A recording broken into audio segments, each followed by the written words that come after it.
East West metro চলতি মাসে 2 দফায় বেশ কয়েকদিন বন্ধ থাকবে, যে খবর আমরা পাচ্ছি 13 থেকে 16 ফেব্রুয়ারি এবং এরপর আরও এক দফা। অয়ন ঘোষাল আমাদের প্রতিনিধি রয়েছেন আমাদের সঙ্গে। অয়ন, ঠিক কি খবর?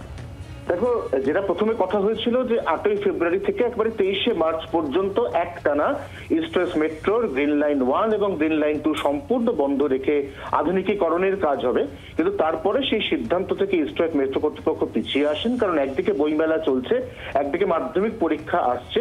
এই অবস্থায় তারা চলতি মাসের 2টি কিস্তিতে ইস্ট ওয়েস্ট মেট্রোকে সম্পূর্ণ বন্ধ রাখার ইতিমধ্যে নির্দেশিকা জারি করেছেন এবং এই 2 কিস্তির কাজ শেষ হওয়ার পরে কাজের অগ্রগতি দেখে মার্চ মাসে আর কতদিন বা কতবার এই মেট্রোকে সম্পূর্ণ বন্ধ রাখার প্রয়োজন হবে সে কথা ঘোষণা করা হবে বলে মেট্রো কর্তৃপক্ষের তরফে জানানো হয়েছে। শুভদীপ।